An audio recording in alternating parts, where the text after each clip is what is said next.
Buenas tardes. De nuevo, un nuevo miércoles estamos aquí reunidos, hoy con la cuarta sesión de Mostrar y Explicar. Hoy vamos a hacer un experimento, no sé cómo saldrá. La verdad es que ayer se nos cayeron algunos de los expositores y con Eugenio de Quesada pues lo hemos grabado, es la primera vez que vamos a poner una grabación. Creo que saldrá bien, y porque él no quiso faltar, pero hoy le era realmente imposible y entonces, bueno, pues lo hemos hecho así. Entonces vamos a poner la primera intervención por si hubiera algún problema y nada, a ver qué tal sale.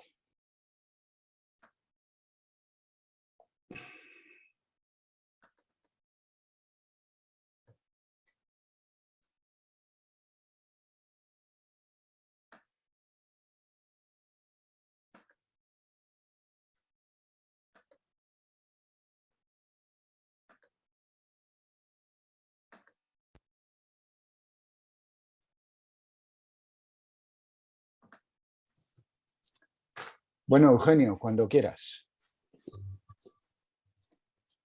Bueno, muy buenas noches a todos. Muchísimas gracias a Finet y a Julián como coordinador de estas conferencias por invitarme a participar en ellas.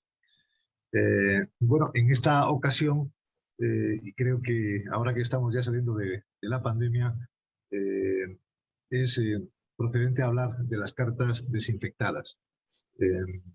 Si hablamos de la correspondencia fuera de valija en tiempos de epidemias, hay que recordar que durante siglos prevaleció la idea, equivocada en la mayoría de los casos, de que las cartas que hubieran estado en contacto con aquellas personas que padecían enfermedades infecciosas podían convertirse en un vector de contagio y de transmisión de enfermedades. Esta errónea convicción, porque el papel no es transmisor de enfermedades o de virus en concreto, salvo que se trate de papeles satinados o, digamos, plastificados, pues esta errónea convicción, como digo, obligó durante los siglos XVIII y XIX a que se tomaran severas medidas de carácter sanitario en el tratamiento de la correspondencia circulada, especialmente cuando procedía de regiones afectadas por alguna plaga o epidemia. El método de desinfección más habitual, pasamos a la siguiente, era la inmersión de la carta en vinagre después de haberle practicado cortes atravesando las cubiertas. Obviamente, las cartas no podían ser abiertas porque, como bien sabéis, el secreto de la correspondencia era y es algo sagrado, ¿no? Y por tanto, la desinfección había que hacerla desde el exterior, de ahí esos cortes que permitían que el vinagre pudiera acceder al interior del sobrescrito. Este proceso se llevaba a cabo en lazaretos situados en los puntos fronterizos, en determinados puertos marítimos, e incluso en muchos casos improvisados a las afueras de los pueblos. Cuando hablamos de lazaretos, como el de San Simón o el de la isla de Mahón, estamos hablando de leprosarios, de una especie de híbrido entre hospital y prisión, en el que se recluían, a veces temporalmente, a veces, en el caso de los leprosarios, para siempre, aquellos que padecían enfermedades que se hacía con el objeto de evitar el contagio. Después, por ejemplo, se descubriría que incluso la lepra no era una enfermedad infecciosa, ¿no? Pero bueno, en cualquier caso,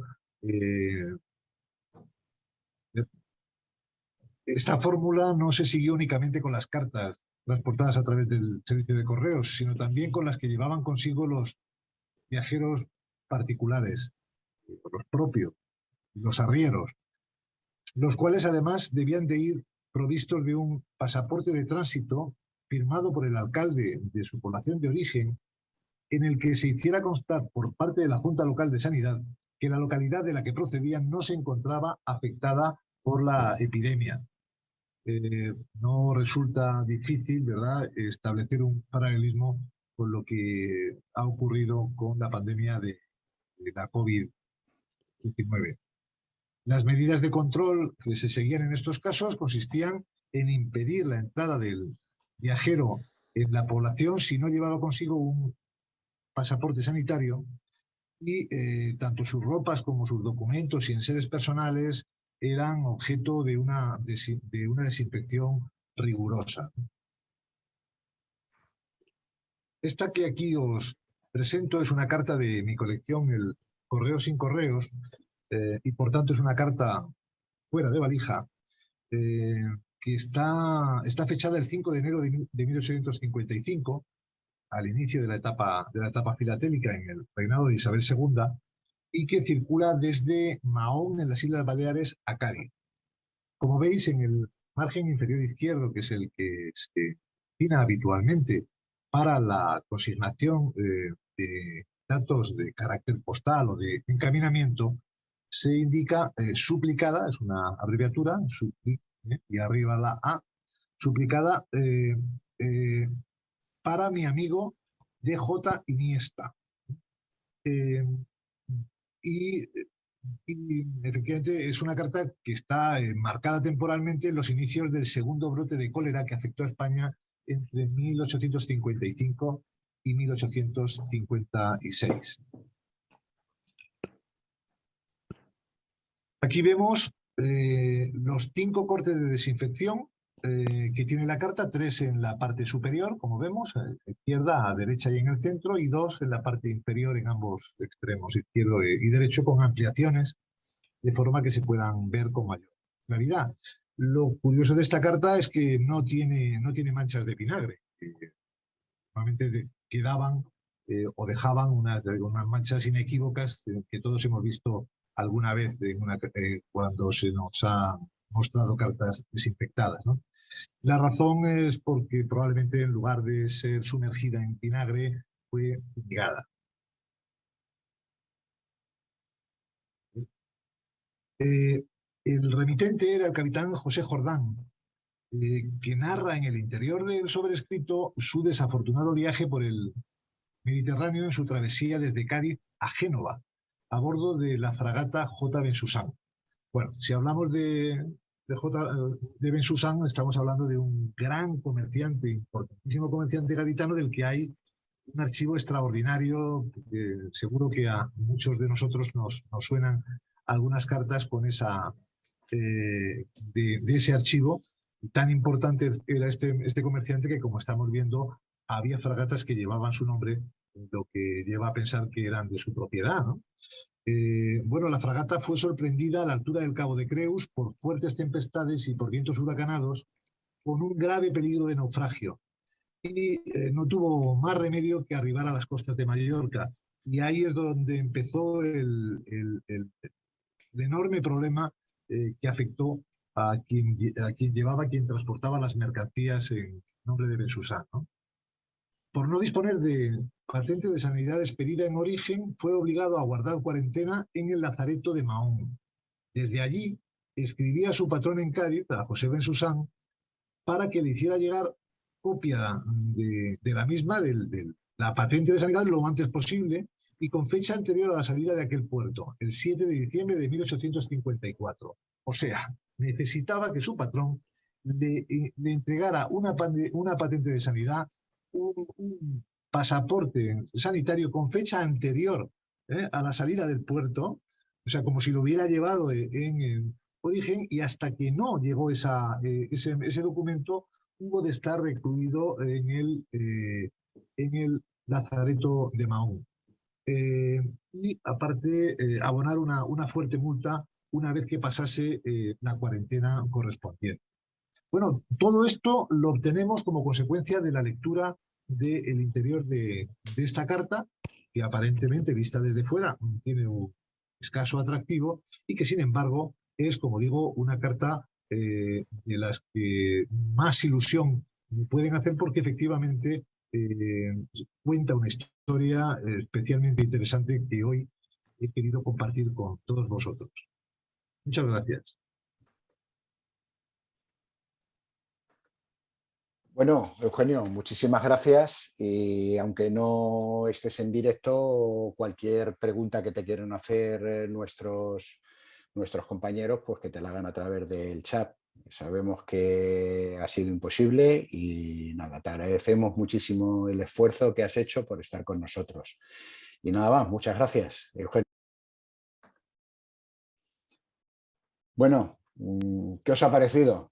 La verdad es que es la primera experiencia que tenemos de poner algo grabado y bueno, pues no creo que no ha salido mal. ¿Se ha escuchado bien? ¿Os ha parecido interesante?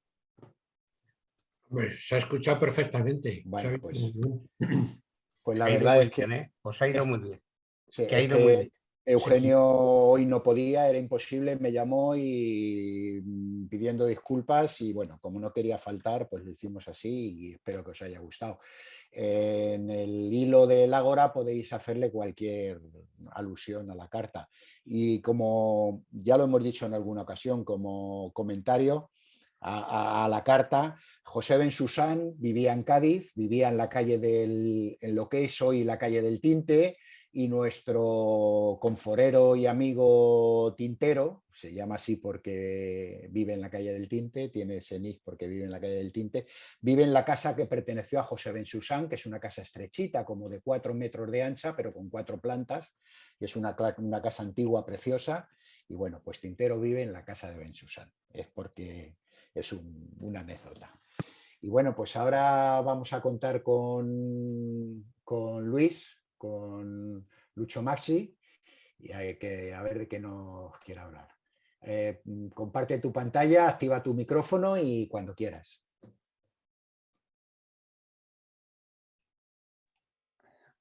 Buenas tardes a todos. Agradecer a Julián y a Finel la oportunidad que me da de esta segunda oportunidad de una otra charla. Y nada, no tiene nada que ver con la estira postal. Es mucho más moderna y vamos a ver si os gusta. Comparte la pantalla cuando puedas. Voy.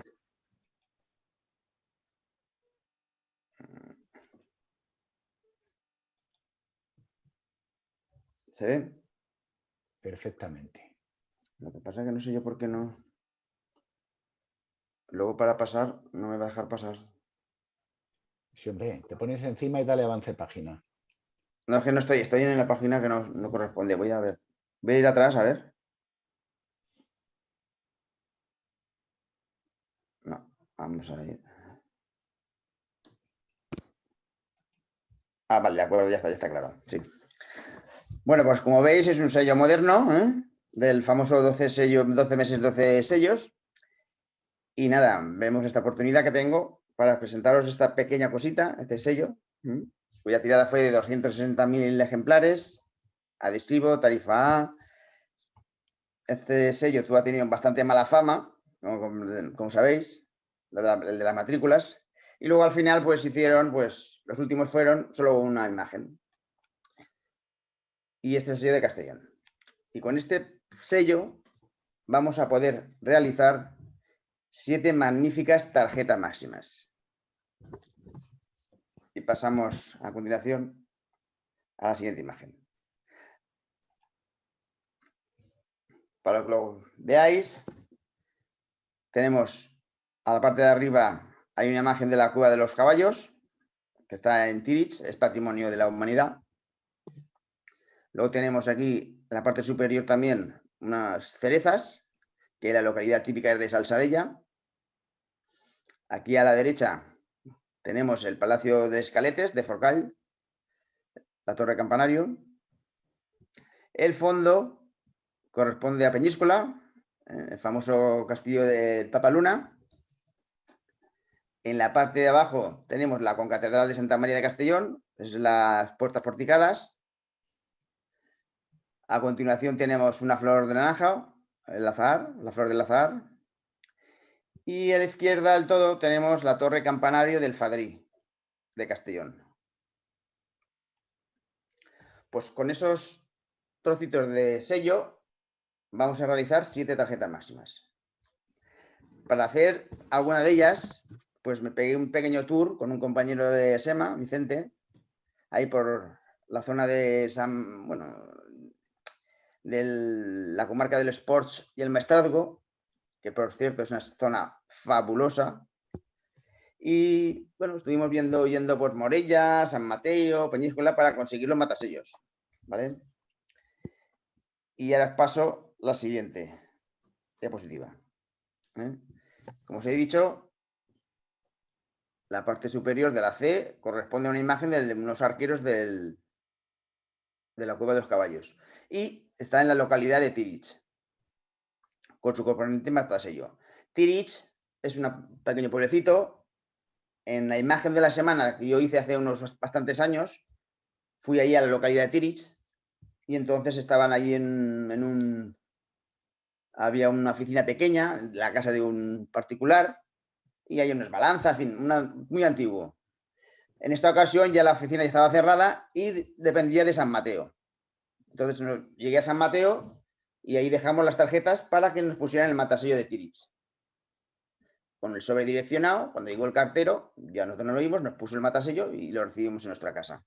Y así conseguí el matasello de Tirich, que es la correspondencia a la localidad donde se encuentra la Cueva de los Caballos. Si voy muy deprisa o voy bien, me lo convencéis. Va bien. En la siguiente imagen es las cerezas. Hay varias. Una localidad típica es la Salsadella, que aquí lo tenemos aquí abajo. Salsadella, que esta localidad también está próxima a San Mateo y depende de San Mateo. Entonces, igual dejamos las tarjetas con una imagen de la Salsadella. Entonces se encargaron una imprenta y tenemos el matasello de la Salsadella. Ordinario, 14 de mayo. Y efectivamente también se entregaron allí para que el cartero cuando llegara nos pusiera el matasello de Salsadella. Hay varias localidades de Castellón donde hay cerezas, es típico, más muy típico esa fruta. Vale. Aquí tenemos el Palacio de las Escaletes de Forcall. Aquí a la derecha tenemos recortado la torre campanario y la torre del reloj de Forcall. Esta Forcall pertenece a la oficina postal de Morella. Y por eso tenemos aquí puesto el matasello de Morella. Porque Forcall no tiene. Si bien es cierto que luego nosotros queríamos que nos pusieran uno que utilizan a veces en Morella, pero dice que ya no lo gastan nunca, o está en desuso, que ese es el de Morella circular, que utilizan para las poblaciones pequeñitas y utilizan ese matasello, el de Morella circular. Bueno, esto era una antigua iglesia y ahora esto es el ayuntamiento actualmente ahora. Pasamos con la siguiente imagen. ¿Vale? Esta es la concatedral de Santa María de Castellón y aquí tenemos las 3 puertas porticadas. Está matasellado con el matasello turístico de Castellón y aquí podemos observar las puertas porticadas. Y entonces tendríamos una tarjeta máxima, porque tanto en el sello postal y en el matasello tenemos las porticadas, las puertas porticadas.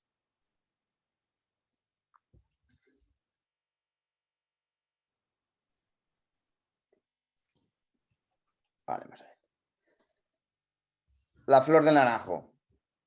Pues lo mismo, tenemos aquí la flor de naranjo, tenemos una postal con la flor de naranjo y el matasello de primer día de Castellón de la Plana. Es la localidad donde pues, hay naranjos y hay una concordancia de lugar. Esa es la más fácil de todas. Para las tarjetas de Castellón mandamos un sobre contenedor para que nos matasellaran las cartas con el matasello de primer día. Esta tarjeta no es tarjeta de primer día porque, perdona, no es triple porque en el matasello no sale la imagen de la flor del azar, por ejemplo.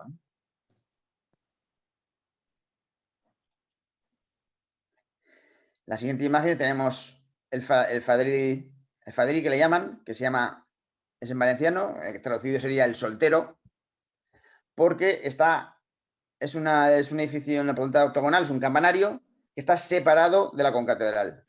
Está separado y por eso le llaman el soltero. Es que sería el Fadrí en valenciano. Y en esta tarjeta sí que es tarjeta máxima triple concordancia, porque tenemos los 3 elementos.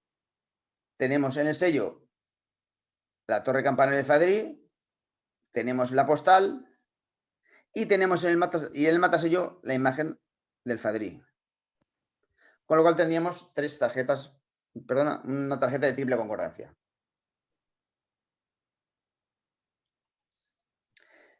Por último, tenemos aquí el fondo del sello, que era la torre, bueno, el castillo fortaleza del Papa Luna. Y esta matasilla, esta tarjeta máxima, también es de triple concordancia porque tiene el matasello turístico de Peñíscola, en el que se observa el castillo del Papa Luna. O sea, tenemos una tarjeta de triple concordancia. Y por mi parte, si tenéis alguna pregunta, ya he terminado la exposición. Gracias. Bueno, pues muchas gracias, Luis. Yo la verdad que me admira el esfuerzo que hacéis a los que coleccionáis tarjetas máximas para conseguirlas. El trabajo de preparar imágenes, preparar sellos, buscar matasellos, y la verdad es que me llama especialmente la atención el esfuerzo que hacéis. Y una pregunta, entonces, cuando no hay triple concordancia, ¿no es tarjeta máxima? Sí, es más tarjeta máxima, pero las de triple concordancia tienen un plus, digamos. Pero es tarjeta máxima igual.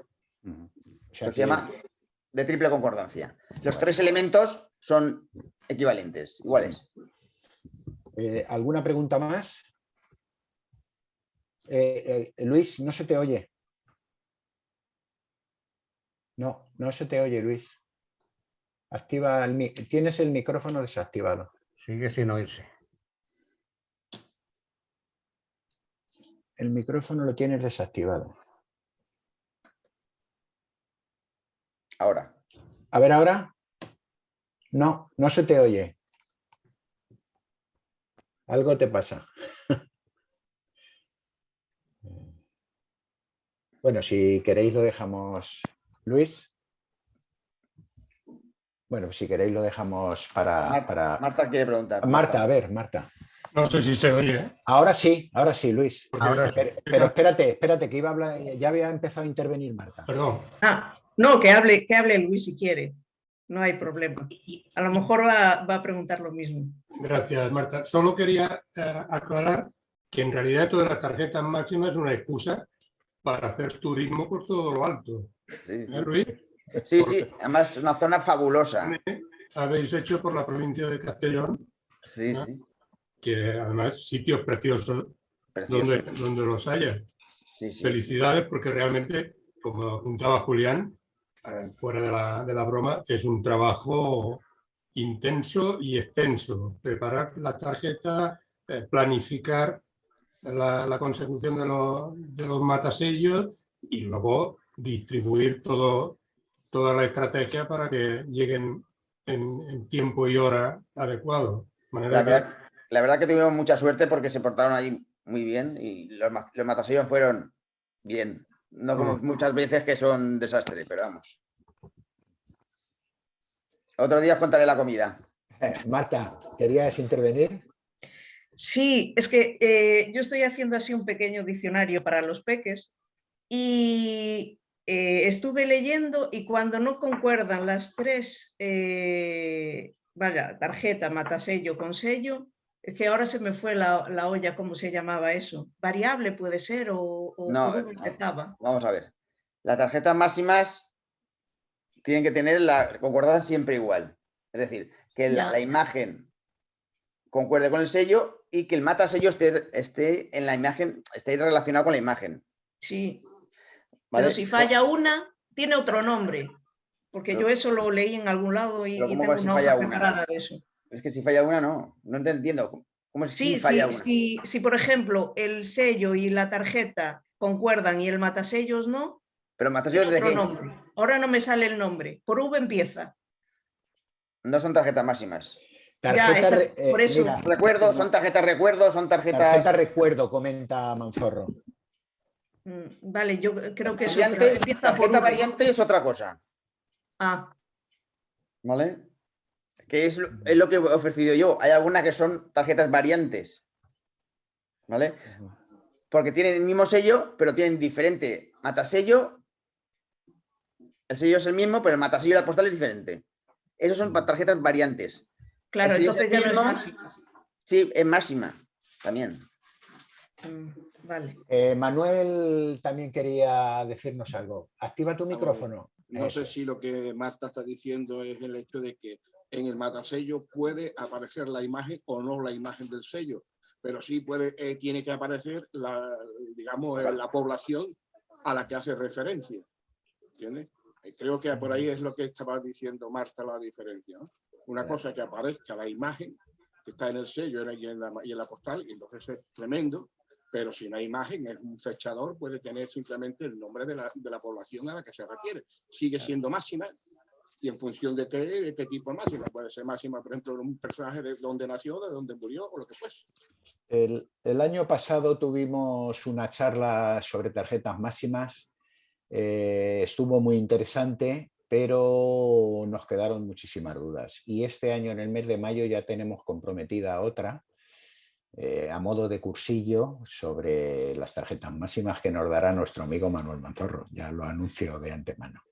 Así que saldremos de dudas seguramente en el mes de mayo. Bueno, y ahora me toca a mí. Ahora voy a presentar yo mi pieza, que en realidad no es mía. A ver.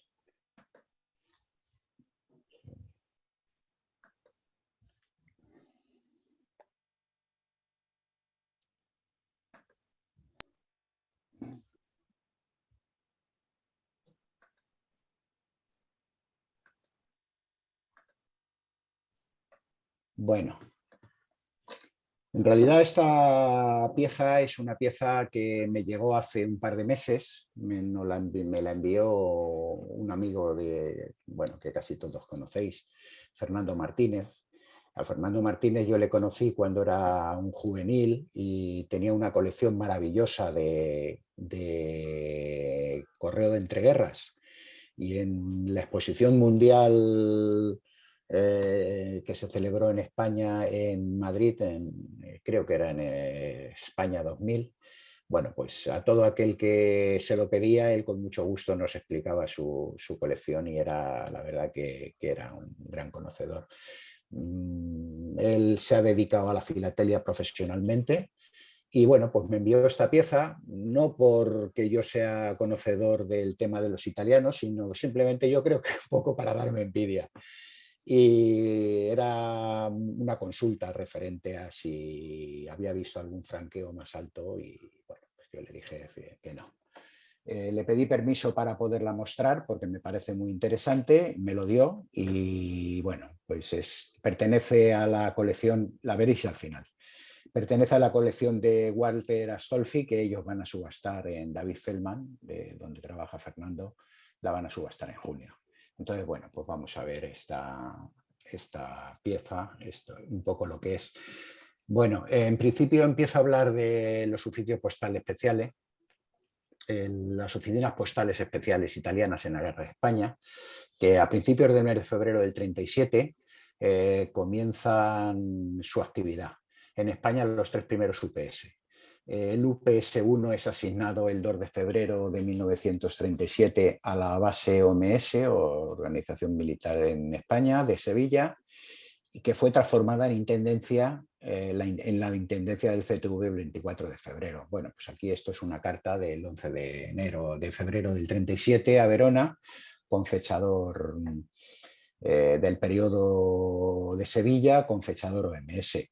Arriba tenéis los tipos de fechadores que gastaban esta oficina. Bueno, pues el tipo 1, veis, la O es un poquito alargada. El tipo 2, que la O es redonda, y luego tenía un tercer matasello que era para certificados. También es cierto que esta oficina tenía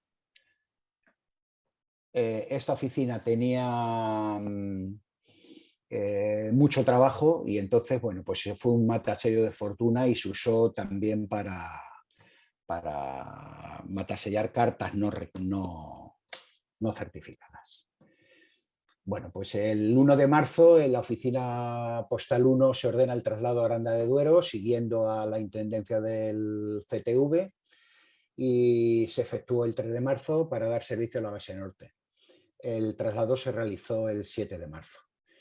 Bueno, pues aquí os presento otra carta de esa segunda época, del 6 de abril de 1937. Es una carta Torino con fechador UPS-1 del tipo 1. Bueno, la diferencia entre el tipo 1 y el tipo 2 es la O y el bonete este, que es un poquito más pequeño. Como veis, tampoco tiene más, son prácticamente iguales. Y es del periodo de Aranda de Duero. El 16 de mayo de 1937, y ya entramos en la fecha que a nosotros nos interesa, este fechador es trasladado, esta oficina postal es trasladada a Palencia, siguiendo a la intendencia, donde permanece hasta su cierre el 31 de julio de 1939, una vez acabada la guerra. Bueno, pues podéis ver que aquí se usa el matasello, es una carta certificada y por correo aéreo, lleva el matasello de certificado de la oficina postal certificada y bueno, pues no tiene más, es simplemente porque veáis que es una carta de 1937. Bueno, sí, un detalle. Fijaos en el número y que no se nos olvide. En el número del taloncillo, es el 365. Simplemente es un detalle de uso, que ahora lo veremos. La tarifa para el correo de las tropas italianas en España eran las mismas para el Reino de Italia, es decir, 50 céntimos para el porte ordinario de hasta 15 gramos. La única excepción que había con respecto a las tarifas que se usaban en el reino era la tarifa aérea, el porte aéreo. El porte aéreo era de 1 lira cada 20 gramos. En lugar de 15 era 1 lira cada 20 gramos, que era la excepción, pues era la tarifa para Europa. Y los derechos de certificado ascendían a 1,25. El tema de que el porte aéreo se usara la tarifa para Europa, pues me imagino que como no era el transporte no se hacía a través de unos medios normales, sino de una agencia, de una empresa externa como era la Litoria, pues cobraría eso. Se da la circunstancia, lógicamente, de que una carta podría perfectamente tener 2 portes terrestres y un porte aéreo, es decir, una carta que pesara entre 15 gramos y 20 gramos, pues pagaría 2 portes terrestres y un porte aéreo. Esos franqueos mixtos se dan. Aquí lo tenemos. Bueno, esta carta es del Servicio Especial MIS. Son las mismas tarifas. Una vez acabada la guerra, el MIS se creó cuando acabó la guerra y estuvo funcionando en España hasta el armisticio, que era la misión italiana en España. Oficinas postales italianas en suelo español. Bueno, pues esta carta que veis aquí pesaba entre 30 y 40 gramos. Lleva...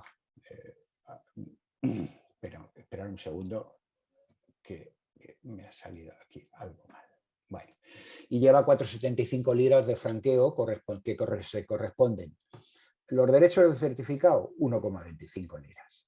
3 portes ordinarios de 15 gramos, 1,50 liras. Y 2 portes aéreos de 20 gramos, pues 2 liras. Como veis que se dan las circunstancias que os decía, que no tienen por qué coincidir el número de portes terrestres con el número de portes aéreos. Bueno, pues seguimos. Y bueno, y ahora os presento la carta que me mandó Fernando, que ya digo, no es mía, y se va a subastar en el mes de junio. Pues es una carta, no es una carta, es una carta gigante. El tamaño de la carta es 360 por 230 milímetros aproximadamente. Digo aproximadamente porque no sé las medidas exactas, es simplemente que midiendo los sellos los sellos que van en la parte posterior he podido calcular más o menos las medidas. Si os fijáis, lleva dos numeraciones, la primera y escrita a mano, esta, es una marca, es una relación administrativa de la propia oficina de intendencia. Y la de la derecha es la de el taloncillo de certificado. Os decía que os fijarais en la anterior, en el número, que era el 365, porque es bastante posterior a esta, y esta tiene, sin embargo, el 2459. Imaginaos que si hubieran seguido un orden correlativo, pues a 5 meses del inicio de la oficina, pues esta carta pues tendrían un volumen de 500 cartas certificadas al mes, del orden de 30 al día, algo impensable en una oficina que no trasladaba, que no daba servicio a las tropas, sino simplemente era una oficina administrativa con el trabajo propio de una oficina normal y corriente. Entonces, quiero decir, los taloncillos, pues yo me imagino que tendrían con numeraciones distintas, irían cogiendo según les venía y los irían gastando pues según les viniera. No guardan una correlación. La carta es certificada y está certificada y es enviada por correo aéreo. Aquí lo vemos, recomendada y vía aérea. Podéis ver el fechador del certificado, que es el día 22 de julio del 37. Y acordaos de que es jueves, porque es algo muy importante. Es jueves. Seguimos. Bueno, el matasello es el de certificado, recomendate. El origen es Palencia, por la fecha la oficina estaba en Palencia. Y está enviada por la intendencia del CTV, es decir, salió de la propia oficina de intendencia, que era donde estaba la oficina postal. Comando, tropa voluntaria, intendencia, oficio, administraciones. Y esta es la maravillosa carta que a mí me asombró y me pareció fantástica para mostrarla aquí. Es el franqueo más alto conocido en una carta del CTV a Italia. Son 112,30 liras, que se corresponde a un peso de 1.320 gramos. 112 sellos de 1 lira, que son los azules, como se ve, un sello de 10 céntimos y un sello de 20 céntimos. Yo este franqueo tan alto he visto muchas colecciones específicas de correo italiano en la Guerra de España, la de Piero Macrelli en Italia, la de Vironda, bueno, pues todas las que hay en Italia prácticamente, y la verdad es que yo no había visto nunca un franqueo tan alto. Este franqueo se corresponde a 1,25 de derechos de certificado y 44 liras que se corresponden a 88 portes de 15 gramos y 67 liras que se corresponden a 67 portes aéreos. Era lo que os decía, que como los portes aéreos eran de 20 gramos y los portes terrestres eran de 15, pues será perfectamente estas historias. Y pensar el soldado o el administrativo que tenía que calcularlo, pues me imagino que tendría sus tablas o no sé cómo lo haría, pero que para él resultaría complicado. Y bueno, pues ya por último, y como detalle curioso, el fechador que matasella los sellos no es el certificado, sino es el del tipo 1, del UPS-1. Luego lleva el fechador de Roma con centramento posta aérea, que era donde iba todo el correo aéreo que se canalizaba desde España a Roma. Y además, fijaos que es del 24 de julio. Es decir, esta carta batió un récord en llegar de Valencia, que nace, a Roma. Es decir, 2 días. Jueves salió, viernes de viaje y el sábado 26 llega a Roma. Podría perfectamente ese día haber llegado a su oficina de destino, pero no llegó. ¿Por qué? Porque era sábado. Y como era sábado, aquí vemos Ministerio de la Guerra, Roma, 26 lunes. Es decir, la carta la retuvieron desde el sábado hasta que supongo que abrirían la oficina del Ministerio de la Guerra, la oficina postal del Ministerio de la Guerra, y llegó el día 26. Tardó lo mismo en llegar de Palencia a Roma que de Roma a Roma lo que tardaran desde la oficina postal hasta la oficina de eso. Es decir, es una carta de récord en su transporte y de récord en su franqueo. Y bueno, espero que os haya gustado y sin más, pues esta es la pieza que os he preparado para hoy. Y nada más, esto era. Muy bien, muy bien. ¿Os ha gustado la pieza? Mucho, mucho. Bueno, pues me alegro. La verdad que es interesante y ya digo, no es mía, ojalá y fuera mía. Estas son las piezas que hacen grande una colección. Y ojalá y fuera mía, pero no lo es, por desgracia. Aún eres joven. Sí, no, claro que sí. Puede ser Bueno, tuya. ¿eh? Que puede ser tuya. Ojalá. No lo descarto, pero bueno, ahí está. La verdad es que es muy bonita y no me he querido resistir a mostrarosla. Bueno, esa también sirve para mi colección de correo aéreo, ¿eh? O sea que, pero no me voy a pelear contigo. no te pelees. No te pelees, que ya bastante cara es. ¿Se puede saber a cuánto sale? Pues alrededor de unos 750 euros. Pues tampoco es. No, bueno, pues tampoco. Para mí es un pastizal. Esta carta hace 10 años. Hace 10 años habría valido un capital. Pasas con el sello Zabalatú. Sí, bueno, 750 más gastos, más todo lo demás. Más lo suba. Revolucionario, hay que contar los euros a 200 pesetas.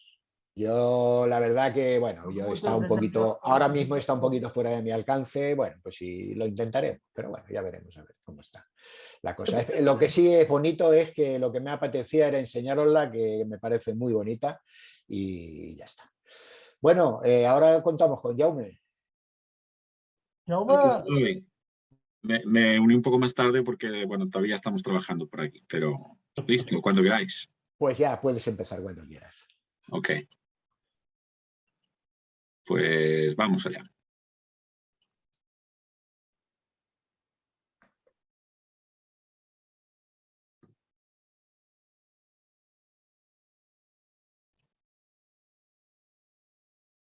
Bueno, no sé si estáis viendo la pantalla correctamente. A ver, ¿No? yo ajusto a ventana. Yo sí la veo perfectamente. Sí, la veo bien. Bien. Bueno, pues vamos allá. Bueno, pues una historia cortita. No va a ser una pieza, van a ser unas cuantas, pero bueno, yo creo que lo podemos ver en 15 minutos o así. Se me ocurrió, pues hablar un poco de uno de mis sellos favoritos, que es el Edifil 153B, que es el sello del escudo de 1874. Y bueno, titulé un poco la presentación, pues el sello que no es, así preguntando, ¿no? Y bueno, la idea de que el sello, si eso no es sello, pues básicamente me refiero a que pues anda por ahí la hipótesis de que si este sello, llamado tipo 3 del escudo, si es un sello realmente auténtico o a lo mejor es un falso postal. Entonces, pues voy a intentar pues aportar información sobre esto y luego, pues si queréis, lo hablamos, ¿no? Pues la pieza que muestro aquí en la pantalla no es mía, se subastó ayer precisamente en Soler y Llac. Pues el precio de venta más los gastos y tal me parece que rondan los 1.050 euros, o sea que ya veis que es un sello que tiene interés. Para el que no esté familiarizado con el sello, pues os recomiendo que vayáis al Ágora. Se abrió hace unos años, creo que, mira, aquí lo pone, agosto de 2009, se abrió un tema que durante unas semanas dio muchísimo que hablar y muchísima información sobre este sello en particular, no el tipo 3, sino todo el sello del escudo de 1874, y hay un montón de imágenes, un montón de piezas. Para el que quiera pues entrar más en los detalles, os recomiendo seguir este tema. También para los que no estén familiarizados con los tipos, pues se me ocurrió pues resumirlo un poco. El sello este tiene 3 tipos que recoge el catálogo Edifil, básicamente diferenciados pues por la forma de la cifra del valor. El tipo, digamos, el 1 que cataloga Edifil, digamos que es el 0 normal. Luego hay un tipo 2, en el 0 es visiblemente más alto, y el tipo 3, que es el 153B, que es el sello que voy a cubrir, pues tiene el 0 más ancho que los otros dos, ¿no?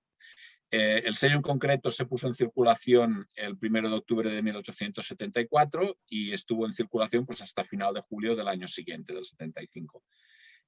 Lo pusieron en circulación pues reemplazando al sello de 10 céntimos de las balanzas, que hacía pues 3 meses prácticamente que se había puesto en circulación, pero se detectaron falsificaciones, se detectaron falsos postales, entonces lo decidieron reemplazar.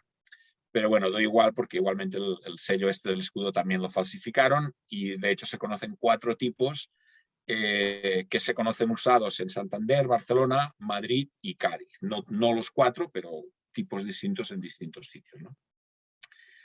La imagen ves que hay 4 y bueno, Edifil de hecho estos tipo 1, impresión fina y impresión gruesa, no los distingue como tipos distintos. También podemos entrar en el debate de si son o no son. Para mí son pues 2 tipos de impresión, pero yo no distingo que haya una diferencia entre estos 2 sellos en cuanto a la forma del cliché. Los tipos 1 son los sellos comunes, mientras que el 2 y el 3 pues son bastante más raros. Entonces, en el tema este del Ágora, pues hace ya 12 años, pues aprovechamos la discusión pues para hacer un poco inventario del tipo 3 de las cartas que se conocían, ¿no? Y bueno, pues la contribución mayor pues fue de Graus, que lleva unas semanas muy animado, con muchísima participación y la verdad que mucha generosidad en este tema. Y bueno, pues aquí he intentado recoger todas las cartas que se presentaron en ese tema, que básicamente son todas las que se conocían. Yo creo que debía ser el estudio más amplio, ¿no? La mayoría de las cartas las aportó Graus, son o bien de su colección o bien piezas que había fotografiado pues por haber tenido acceso a ellas o estar en catálogos. Había 3 piezas más. Esta primera, que es la primera conocida, esta la tengo yo, esta la había comprado yo hace muchos años. Había una de la colección de Julio Peñas, que es esta de aquí, y luego otra de Manuel Benavente. El resto eran todas de Graus. O sea, en total 15 piezas. Y bueno, uno de los temas que salió, que inició digamos, la discusión sobre si el sello era auténtico o era un falso postal, es que de estas 15 piezas, pues estas 2 últimas son de Málaga, hay una de Granada, una de Barcelona y luego el resto, 7, 8, 9, o sea, 11 de estas cartas tienen salida en Santander. Entonces sorprende que haya esta localización geográfica tan alta centrada en Santander. Luego Graus aportó otras imágenes, entre ellas pues estas 2 de bloques con estos errores de perforación y que hay dobles perforaciones, que bueno, suena un poco raro que estos sellos se hubiesen expedido y se hubiesen vendido fuera de la fábrica nacional si realmente son sellos auténticos, ¿no? Y bueno, lo que voy a hacer, y ahora ya paso a las piezas que os voy a mostrar nuevas, digamos, es ampliar un poco o actualizar un poco este inventario con, pues en estos últimos 12 años, todas las cartas que he podido ver o que he podido conseguir, ¿no? Así que vamos a por ellas. Están en orden digamos, de fecha de circulación. La primera es esta, que es de enero del año 75. Veis un porte sencillo, se ve claramente el 0 más grueso. Y bueno, la carta también sale de Santander. En este caso lleva el matasello del ambulante de Santander. Por cierto, esta carta está a la venta. Si alguien, y el precio me parece que no está nada mal, si a alguien le interesa, le digo dónde la puede conseguir. Me contactáis y hablamos. La siguiente es esta, que también es del mes de enero, otro porte sencillo, y veis que también el 0 quizá se ve un poco menos, pero también es el 0 grueso. Y otra con el matasellos ambulante, también de Santander, aquí lo veis claramente. La tercera de Barcelona, esta se ve el matasellos también bastante claro, los ceros gruesos, una carta de doble porte y alguna más. Otra más también de Santander, esta ya fijaros que es de febrero, también un porte sencillo. Otra más de febrero y también de Santander, cero gordo. Y la última que esta ya es del mes de marzo, también con el cero, digamos, grueso y también salida de Santander. Así que en 12 años que han pasado, 6 piezas nuevas que podemos añadir a este inventario. Hice un poco, digamos, la tabla de tiempo, ¿no? de todas estas cartas. Y bueno, pues esto es lo que ha salido, ¿no? La más antigua que tengo localizada, circulada el 31 de diciembre desde Santander. Luego en enero vemos que tenemos 7 cartas circuladas en enero. En febrero hay otras 5, 2 de ellas son de Barcelona. En marzo ya solo hay 3, en abril solo hay 2 y en mayo solo hay 3. En total 21 cartas, 16 de ellas, lo cual amplía pues también el margen, digamos, que tenemos de cartas salidas de Santander. 2 de Barcelona, 2 de Málaga y una de Granada, que son las que había aportado Graus. La mayoría de ellas son portes sencillos. Hay 3, las que tengo marcadas con asterisco, que son dobles portes. En caso de dobles portes, los 2 sellos son del tipo 3, digamos, del 153B. Hay una que va a destino a Francia, que es esta de marzo. Y luego hay una que la tengo como dudosa. No tanto el sello, pero sí la carta. No estoy convencido de que sea auténtica, que es esta de Barcelona.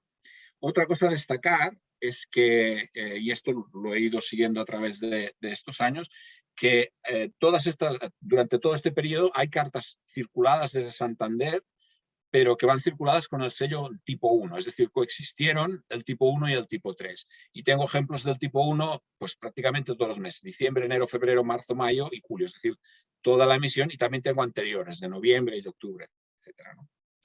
Y bueno, una cosa que al ver un poco el gráfico pues se me ocurrió que tiene un poco, digamos, esta forma de que hay aquí unos sellos que se empiezan a gastar en enero y que luego parece que no se rellenan, es decir, se gastan los pliegos que hubiesen para usar en franquear en enero, febrero, pero luego ya pues desaparecen, ¿no? Y aunque la emisión continúa hasta final de julio, pues no aparecen más piezas, o por lo menos no las hemos podido registrar, ¿no? Y bueno, pues ahí lo dejo. Entonces la pregunta es, ¿este sello es auténtico o es falso postal? Entonces no voy a dar la solución, pero bueno, sí que quiero dar un poco ideas a favor y en contra, ¿no? ¿Qué nos puede decir que sí que este sello puede ser un falso postal?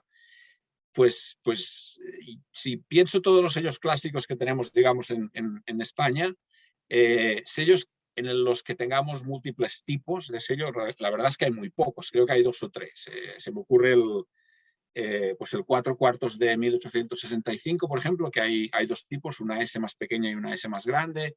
Hay el 2 cuartos de 1854, que también hay las estrellas de puntas finas o puntas gruesas, pero prácticamente no existen múltiples tipos en los sellos españoles.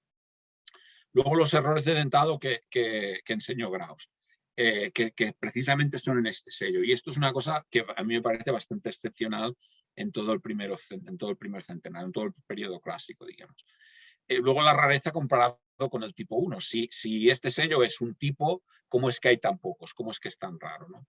Luego la alta localización geográfica es evidente. Que solo se usase en Santander es digamos, la pregunta la más difícil de responder, ¿no? ¿Cómo puede ser que si esto es un sello auténtico solo se enviase a Santander y solo hubiesen unos pocos pliegos, ¿no?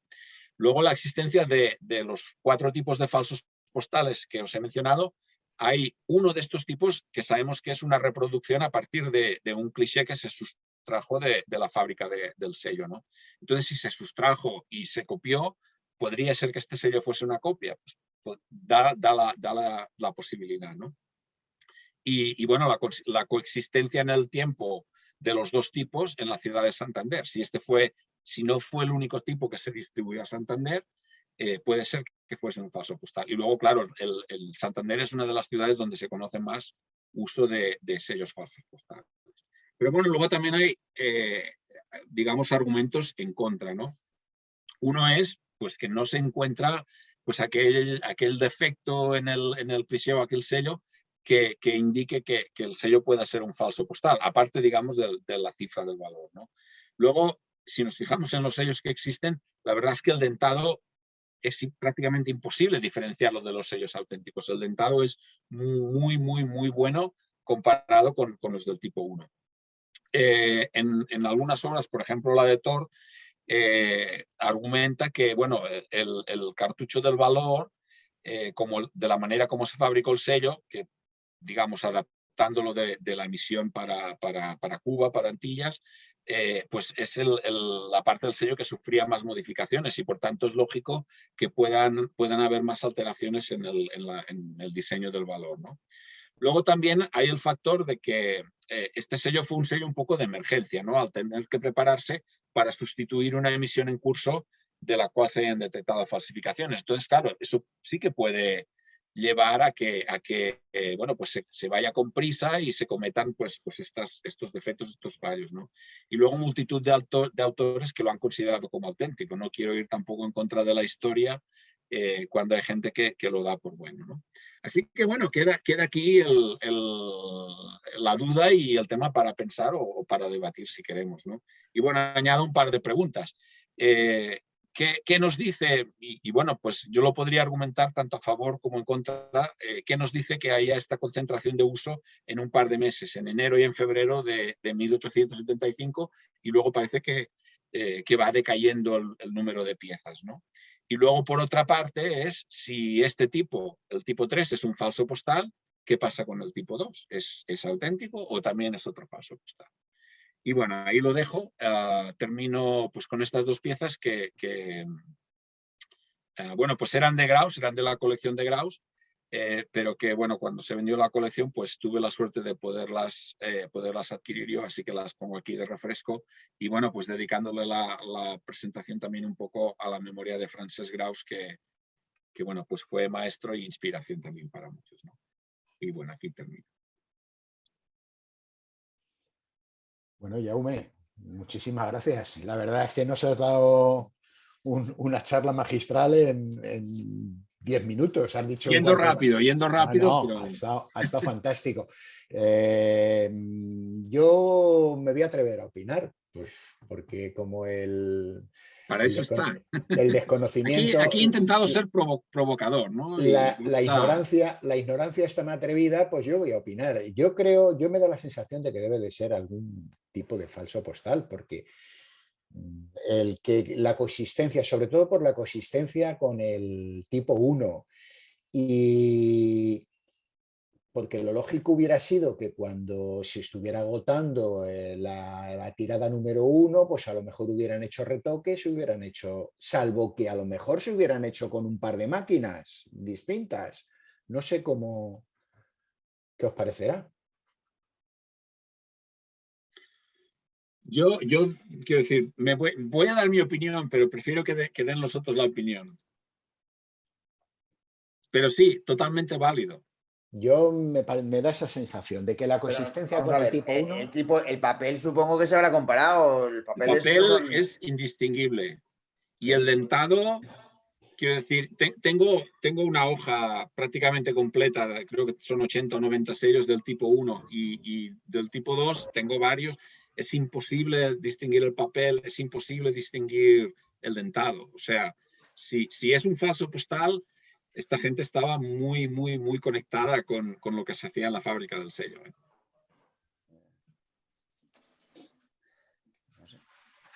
Opiniones. Atreveos. Bueno, si no se atreve nadie más, lo digo yo. Yo pienso que es un falso postal. Yo pienso, y voy a ir más allá, yo pienso que tanto el tipo 3 como el tipo 2 probablemente sean falsos postales. Quiero decir, he mirado un montón de ejemplos y yo creo que no se va a poder demostrar. Yo creo que no hay suficientes piezas como para poderlo demostrar. Pero para mí no tiene sentido que si estos tipos fuesen salidos realmente de la fábrica del sello, que solo se imprimiesen uno, porque quiero decir, no es que sean 3 o 4 tipos montados en la plancha, ¿sabes? Es pliegos enteros con el mismo tipo, porque se conocen bloques. Entonces, me parece que es imposible que se hiciera un pliego todo con el mismo tipo y solo se tiraran 2 o 3 o 4 pliegos y todos fueran a Santander. Eso para mí no tiene ningún sentido. ¿Alguna opinión más? Pero bueno, quiero decir, ya digo, me parece que no lo vamos a poder demostrar nunca. No, yo me imagino que no. Al haber tan poquísimas piezas, de todas maneras son de una belleza y esos... Seguramente no les interesa a Edifil, ¿no? O sea, falsos. Bueno, yo creo que Edifil, pues yo creo que al comercio en general le interesa más que estos dos sellos sean sellos oficiales catalogados, porque entonces todo el mundo va a pretender ponerlos en su colección. Y o sea, es un sello raro, es un sello que, pues ya te digo, este bloque, y para mí me parece que el precio es totalmente adecuado, pero es un bloque rarísimo, muy, muy, muy raro, y con un centrado espectacular. Yo tengo varios y me parece que no tengo ninguno tan bien centrado como ese bloque. Y el tipo 2 no se ha estudiado tanto, pero me parece que está bastante más distribuido geográficamente, pero en cuanto a rareza me parece que está bastante a la par con el tipo 3.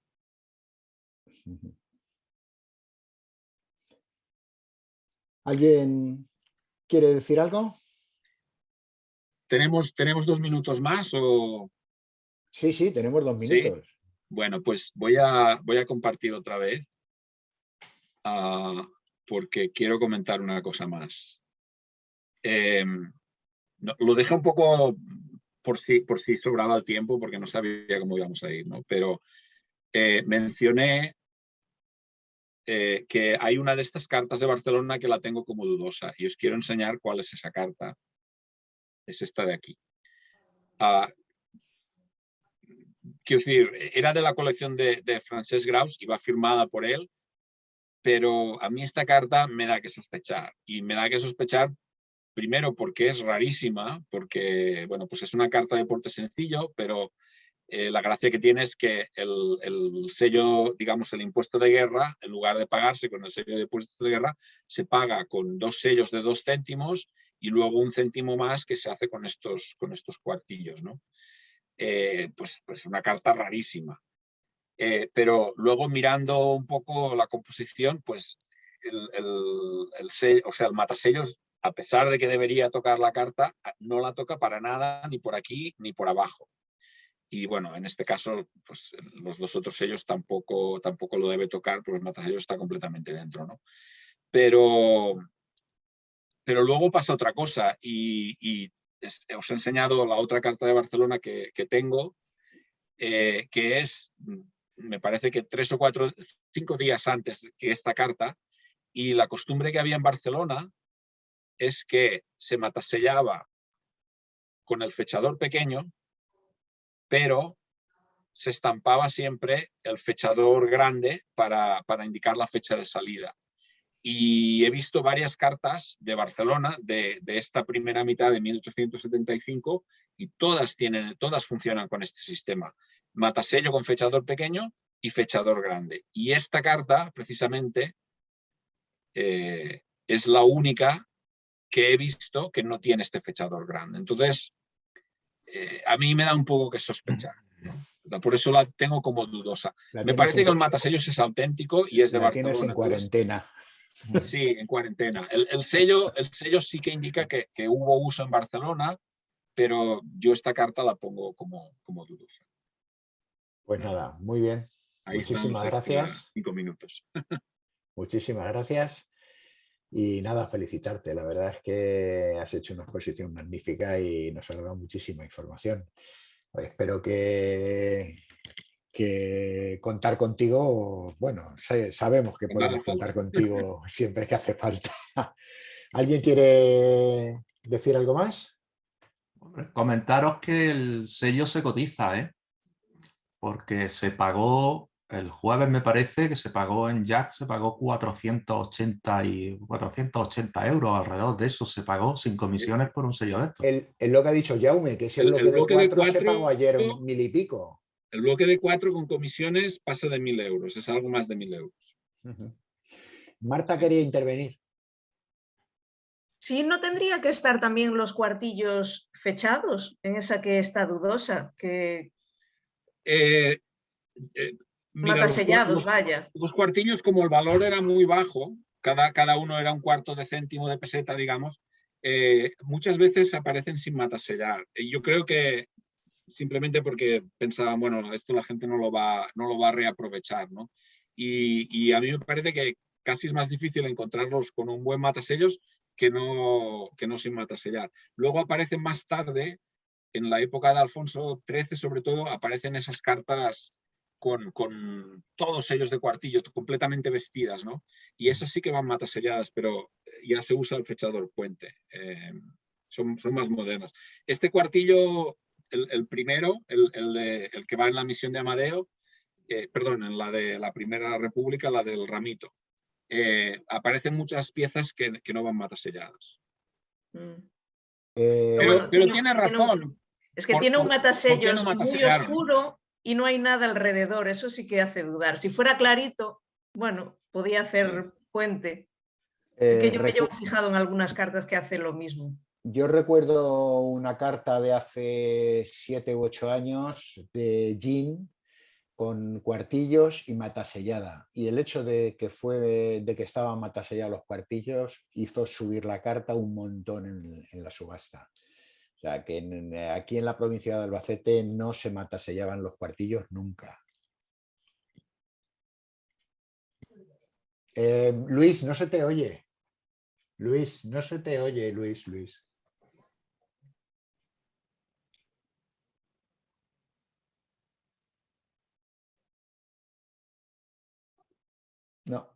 No oímos, ¿no? No te escuchamos. Si quieres escribir en el chat, lo leemos.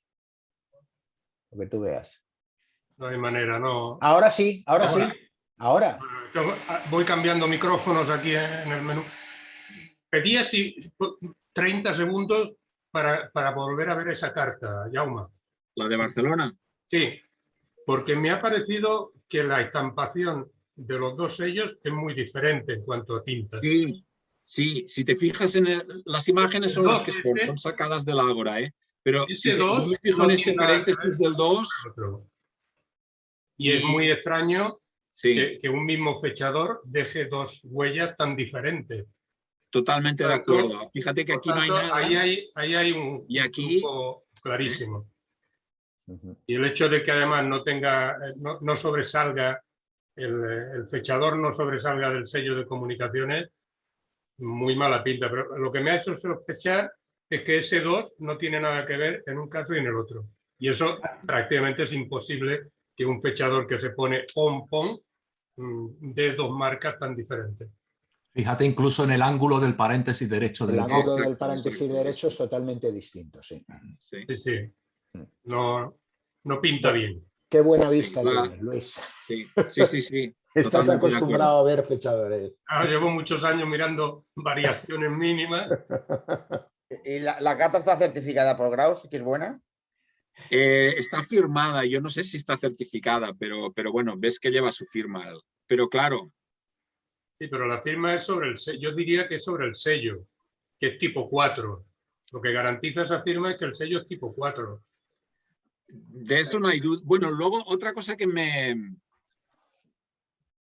bueno, quiero decir, esto tienes que tener la pieza delante, ¿no? Pero me da la sensación de que el sello de 10 céntimos, el del escudo, pueda ser un poco más corto de altura que los sellos de la justicia, lo que sería indicación de que pueda estar reventado. Entonces ya tira por completo la carta por el suelo, ¿no?